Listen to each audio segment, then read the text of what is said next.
Hello back to my YouTube channel. আপনারা সবাই কেমন আছেন? সবার রাত কেমন কাটলো? আমার রাত তো ভালোই কাটছে। সবাইকে শুভ সকাল। এই যে আমি কালকে রাত্রে গেছিলাম একটা অনুষ্ঠানে।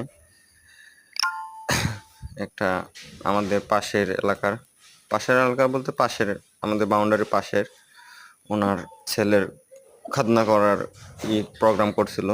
তো গেছিলাম ওই জায়গায়, দাওয়াত দিছিল। তারপরে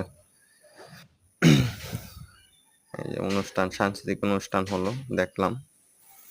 আর ছোটখাটো একটা ভিডিও করলাম আপনাদের সামনে তুলে ধরার জন্য। এই দেখেন, অনেক মানুষ। তবে ওই স্টেজে নাচার ওনার আগে এই যে এই পাশে যে ছেলে বাচ্চাগুলা নাচতেছে, ওর নাচটাই সুন্দর অনেক দেখতে। আর ওই পাশে একটা পিচ্চি নাচতেছে, ওদের নাচটাই দেখতে সুন্দর। আর আমার ফলোদের রাখবেন।